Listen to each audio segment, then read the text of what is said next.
A way to decorate or even hide all types of portals in Minecraft.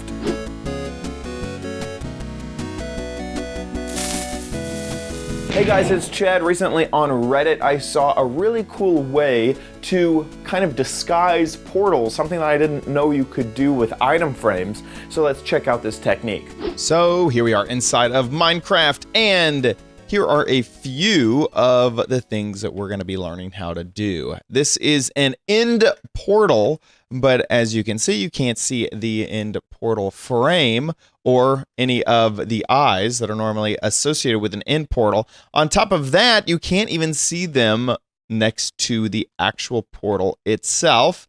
Then over here we have a Nether Portal. I kind of decided to make this kind of like America themed, red, white, and blue. But you can't actually see any of the sorry about that. You can't see any of the obsidian. On the other side, you can obviously see that there is obsidian. There's just this blue concrete. So these are a few ways to hide portals using the item frames. Now, it's pretty simple and pretty easy to see what I'm doing here. Let me just punch out one of these frames right here and punch that out. You can see that there is the normal block that we would be using. Oops, I just broke it. Well, this is all going to break eventually. Here we go. And all we have done is covered it all up with the various item frames. Let me grab an eye. There we go. Oh my gosh. Wow, that was kind of terrifying. So there we go. So you can really see what's going on. What is amazing is that these item frames do not mess with the portal. And in fact, you are able to have them interact with a portal on the same block. So that's pretty incredible right there. All you have to do is make sure you hit the hitbox of the block and set it down. Now, all I've done here is used a map technique where you grab a map. We have a few areas over here that I've used for maps in the past. And so I have some blank maps here as I fly over them. These will be images. So if I click that and load it up, there's my dog right there. So we can get rid of some of those. But oops, I just got rid of all of them. But as you can see with this blue area right here, let's grab some more maps. If we go ahead and load this up, this is just a solid blue area. Over here I have black, white, red. And so that's where we've gotten all of these solid color maps, is just by creating an area that is fully just a single color, and that will give us a single colored map. In order to do this yourself, all you need to be able to do is have an area that's pretty large and then fill it in with blocks. All you have to do really is create a map in an area that you don't mind covering with blocks. Go to the corner of it. So we'll head over here to this corner. And then once you're on the corner, you can start building in either direction. These are 127 blocks in either direction. Also, if you want some help, you can hit F3 and G, and those will show the chunk border lines, just like that. Of course, you have to be on Java Edition for that to be done. And so that will help you a little bit in knowing exactly where to place a block. And then you go 1, 2, 3, 4, 5, 6, 7, 8 chunks, and you fill all of that in. So it is 8 chunks by 8 chunks, kind of a lot of blocks. What is 127 times 127? Listen, it's only 16,000 blocks, okay? That's really all it is. That's only 253 stacks of, it's really 252.0.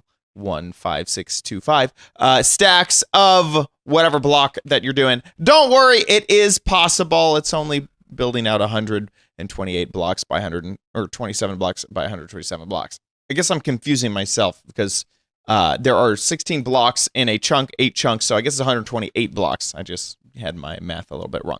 Anyway, after you have created a solid color map, like we've done right here, then you take that map and you place it in the item frame. And as with all maps inside of item frames, it could just be any map. So we just create this map right here. If you stick it into, whoops, I didn't mean to smack out the item frame like that hard, it will fill up the entire block. So that's all we're doing for that technique. And these maps will not interact with either the Nether Portal or the End Portal, so both of them can be placed inside. And there you go. One quick tip is if you're over here trying to do this to another portal, obviously placing the item frames on the top is not so difficult, but placing them inside can be rather difficult. And then also, whenever you have a map up in front, it becomes really hard to see exactly where to place that map, because you do need to put that map right there into the item frame. Here, let me make sure I have that on there. And then there you go. So now the map is in there. So what I've found is the best technique is find which map you want. Let's say we're going to fill in white here. Okay, we can see down here that we are on this map right here. So take something that won't take up all your view and put it next to it so you can use your scroll wheel to scroll down. Find where you put the map, scroll up, place it in, scroll back down, walk over here to the next one, scroll up, put it in there, and there you go. Then you're going to be starting to cover up your End Portal frame.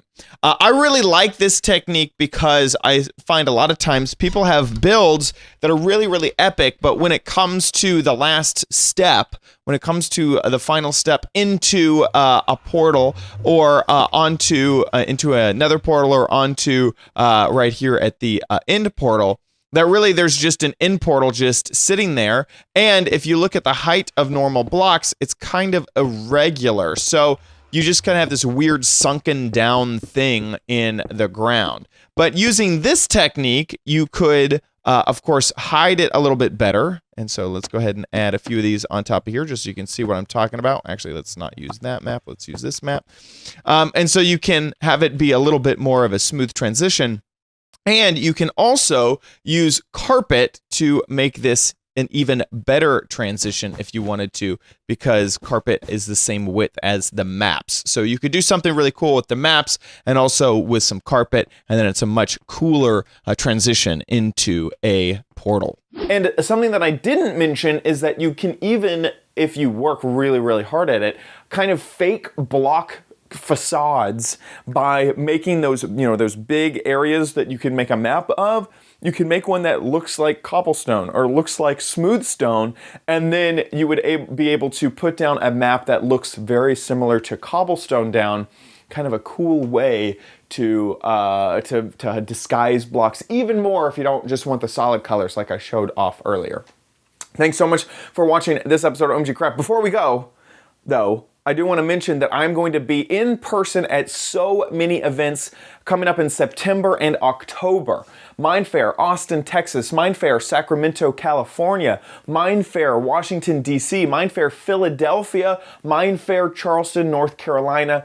All of those places I will be over the next September and October. So if you want to meet me in person, head on over to mindfair.com to find out more information and to see the whole schedule there. Of course, I'll also be at Minecon Earth on September 29th, the live stream that goes all over the globe and is all about Minecraft. So I hope to see you there. Thanks so much for watching this episode. If you enjoyed it, please give this video a like. Please leave a comment down below letting me know your thoughts. And please make sure that you subscribe for future tips, tricks, tutorials, and spotlights here on OMG Craft. Bye.